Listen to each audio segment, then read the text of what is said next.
Hello friends, मैं निर्जला Chauhan. YouTube channel पर आप सभी का स्वागत है।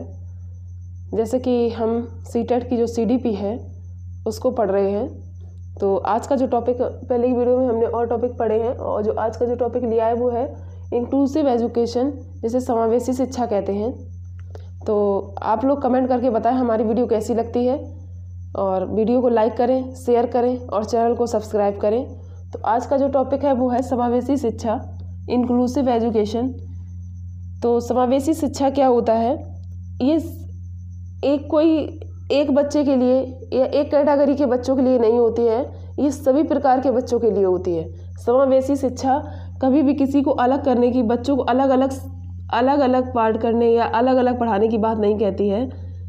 समावेश करके सबको एक साथ समावेश करके पढ़ाने की बात कहती है इंक्लूसिव एजुकेशन। तो इसमें क्या होता है, सेग्रीगेशन नहीं होता है।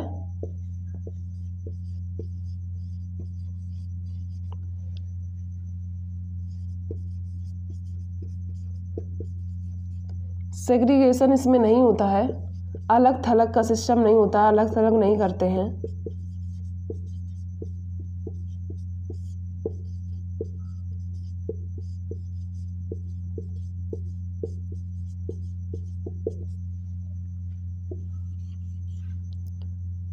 बच्चे की जो आवश्यकता है, ज़रूरत है, नीड है,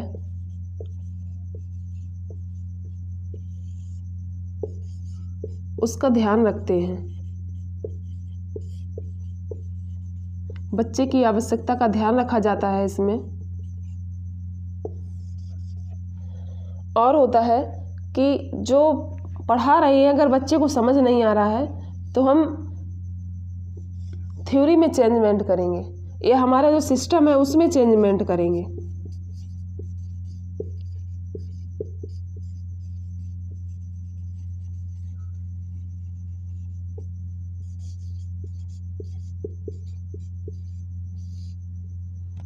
बच्चे में चेंजमेंट नहीं करेंगे, जो हमारा सिस्टम है उसमें चेंजमेंट करेंगे, बच्चे की आवश्यकता का ध्यान रखेंगे।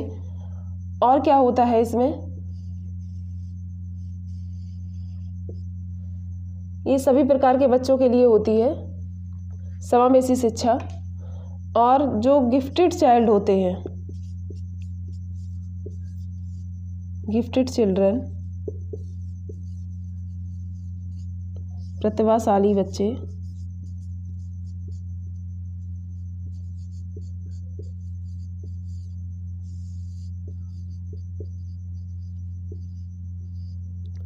अब इसमें ऐसा नहीं है समावेशी शिक्षा में कि जो हमारे जो गिफ्टेड चिल्ड्रन हैं इनको अलग से शिक्षा दी जाए, या जो थोड़े कमज़ोर बच्चे हैं उनको अलग से शिक्षा दी जाए। सबको एक साथ दी जाती है और उनकी आवश्यकताओं को भी ध्यान में रखा जाता है।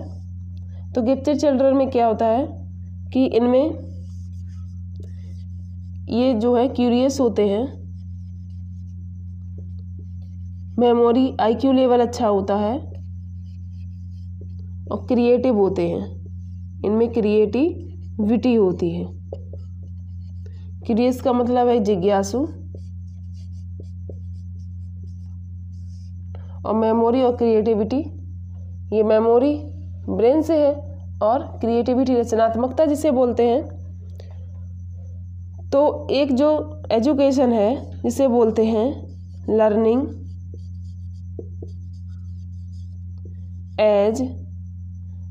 Building as learning aid.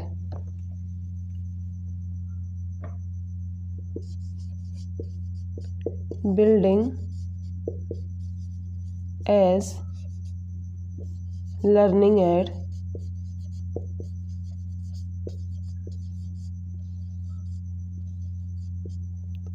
एक ये सिस्टम अपनाया गया बिल्डिंग एज लर्निंग एड का,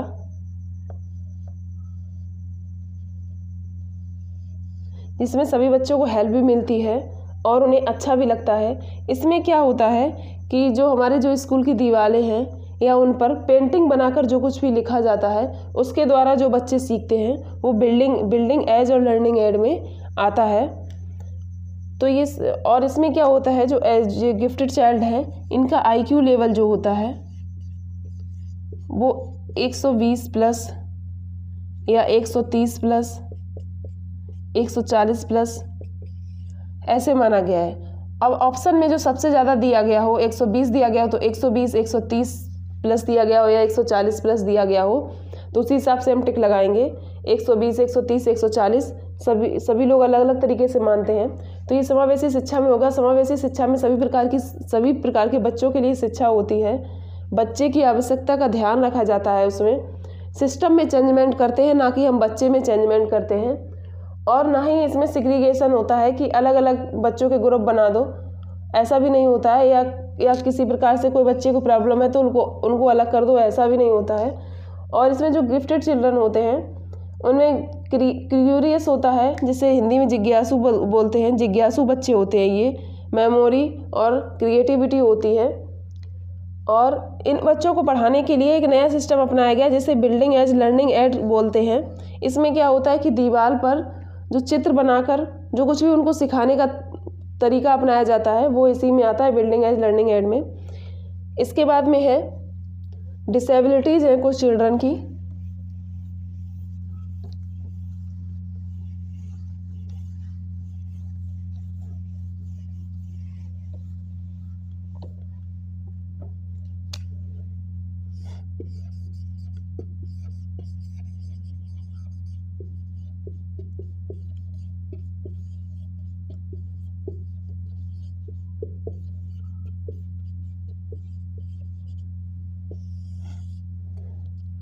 चिल्ड्रन विद डिसेबिलिटीज़, जो डिसेबिलिटीज़ होती हैं वो बहुत से प्रकार की होती हैं। लैंग्वेज डिसेबिलिटी भी हो सकती है। विकार, जिसे डिसेबिलिटी का मतलब विकार कोई भी।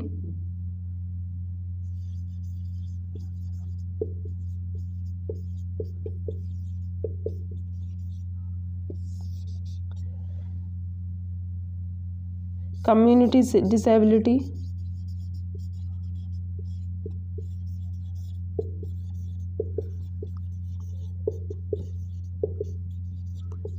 ETC। ये कई तरह की डिसेबिलिटीज़ होती हैं।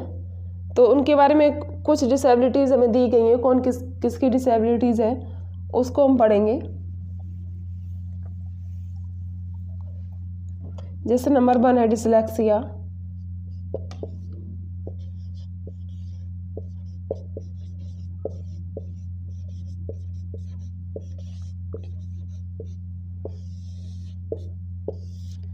इसमें क्या होता है, पढ़ने संबंधी विकार होता है।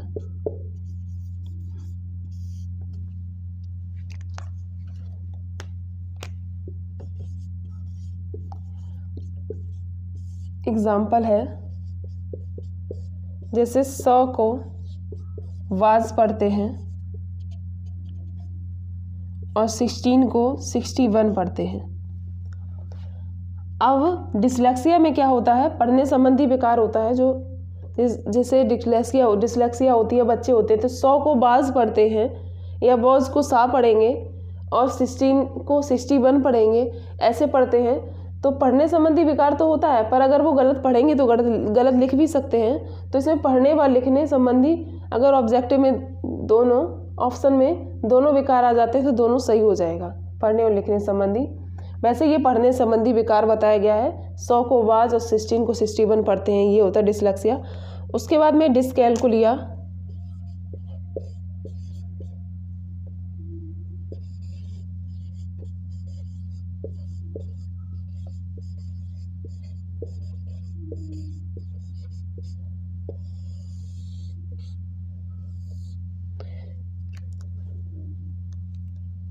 इसमें क्या होता है,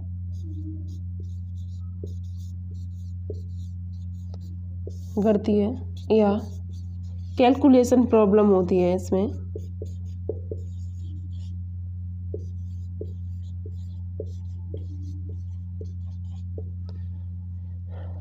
ना डिसकैलकुलिया में क्या होता है, कैलकुलिया कैलकुलेशन से बना हुआ है तो गणितीय संबंधी विकार होता है, कैलकुलेशन प्रॉब्लम होती है। ये कोई भी कैलकुलेशन करते हैं, इनको आती तो होती है पर वो गलत हो जाती है, तो ये होता है डिसकैलकुलिया में। फिर उसके बाद में नंबर 3 है अफेजिया।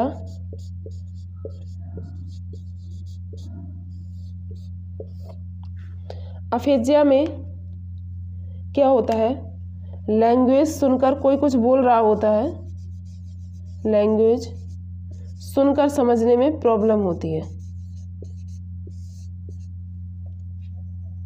सुनकर समझने में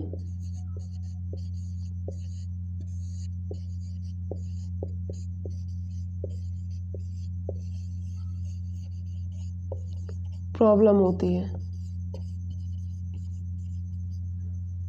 जैसे कोई डिक्टेशन बोलता है या कुछ भी बोलता है तो इन्हें वो शब्द या लैंग्वेज जो है सुनकर समझने में दिक्कत होती है, तो वो अफेजिया में आते हैं। फिर उसके बाद में है, अफेजिया के बाद में है डिस्ग्राफिया। नंबर 4 है डिस्ग्राफिया।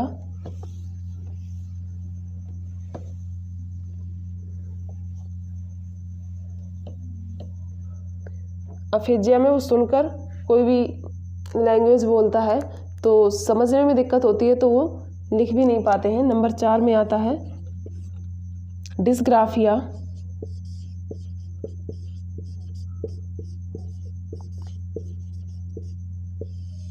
अब डिस्ग्राफिया में ग्राफ जो आता है, तो ग्राफ से ही समझ लो कि ग्राफिया, ग्राफ लिखने संबंधी ये विकार है। राइटिंग जो इनकी होती है वो पढ़ने योग्य नहीं होती है।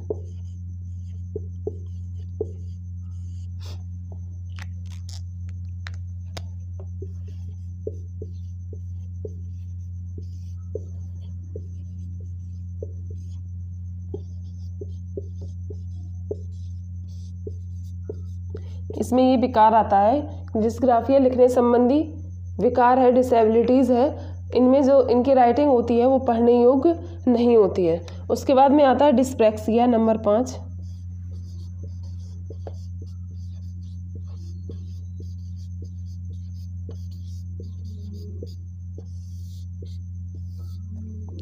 डिस्प्रैक्सिया में है, इनकी जो मोटर स्किल है, मोटर स्किल्स हैं शरीर में,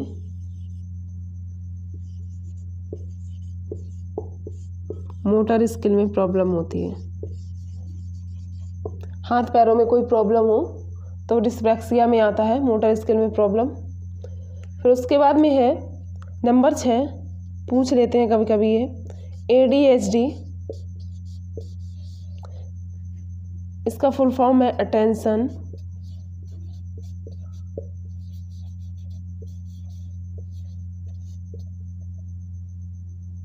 डेफिएट हाइपर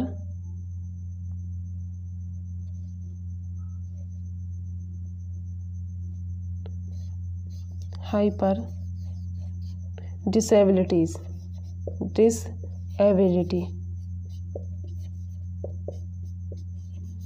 अटेंशन डेफिएट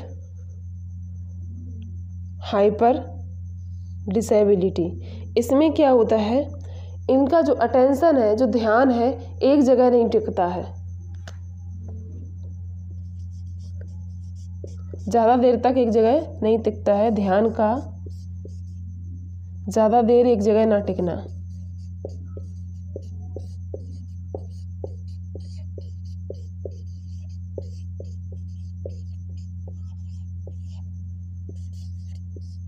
एक जगह ना टिकना।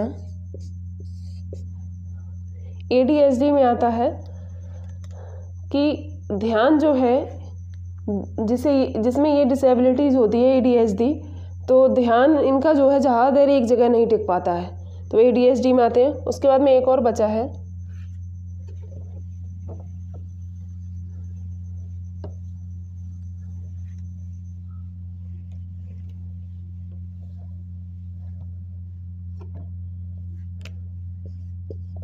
ऑटिज्म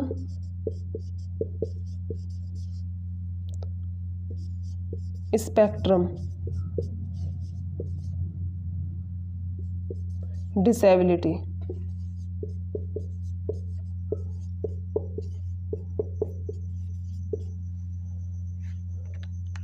इसमें क्या होता है, सोशल एंड कम्युनिटी प्रॉब्लम।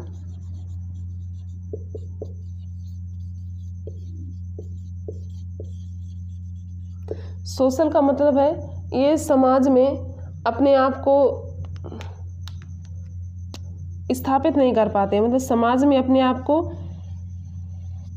ठीक से फील नहीं करते हैं, समाज में ये ठीक से सुटेबल नहीं कर पाते हैं। इनके अंदर ये होता है, ऑटिज्म स्पेक्ट्रम डिसेबिलिटीज़ में होता है कि समाज में अपने आप को ये सुटेबल फील नहीं करते हैं, उनके साथ में संबंध सही से स्थापित नहीं कर पाते हैं। कम्युनिटी प्रॉब्लम और सोशल प्रॉब्लम होती है, मतलब बोलना चालना किसी से, ये सब कुछ इनके अंदर नहीं होता है। तो ये ऑटिज्म स्पेक्ट्रम डिसेबिलिटी में आते हैं सोशल कम्युनिटी प्रॉब्लम। उसके बाद में है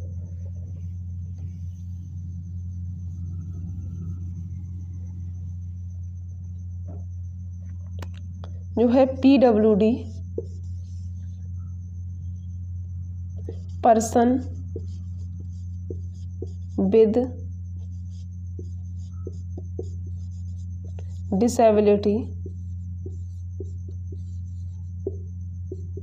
डिसेबिलिटीज। ये 7 प्रकार की, 7 टाइप्स की हैं। ये जो है लागू हुआ था 1995 में।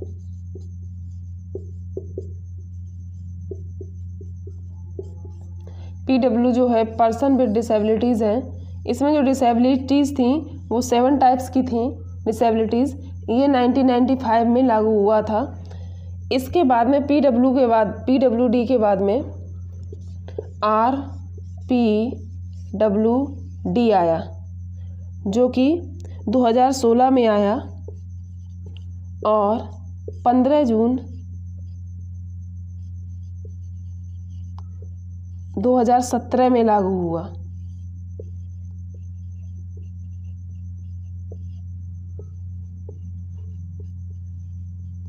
2016 में आया था और 15 जून 2017 में लागू हुआ था। इसमें जो डिसेबिलिटीज़ थी, इसका फुल फॉर्म वही है, आर की जगह राइट हो जाएगा। उसके बाद में वो person with disabilities, person with disabilities.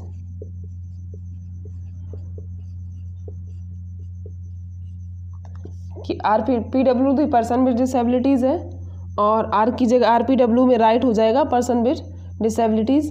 इसमें 21 टाइप्स की डिसेबिलिटीज़ रखी गई हैं, 7 में 14 डिसेबिलिटीज़ ऐड की गई हैं। तो ये है PWD RPWD। PWD 1995 में लागू हुआ, जिसमें 7 प्रकार की डिसेबिलिटीज़ दी गई हैं, और RPWD 2016 में आया और 2017 15 जून को लागू हुआ। इसमें 21 प्रकार की डिसेबिलिटीज़ दी गई हैं, 7 थी, उसमें 14 और ऐड की गई हैं। तो ये जो हमारा आज समावेशी शिक्षा का टॉपिक था, तो इसके बाद हम आगे का टॉपिक पढ़ेंगे CDP में। आप लोग कमेंट करके बताएं हमारी वीडियो कैसी लगती है। लाइक करें, शेयर करें, चैनल को सब्सक्राइब करें और बेल आइकन भी दबाएं।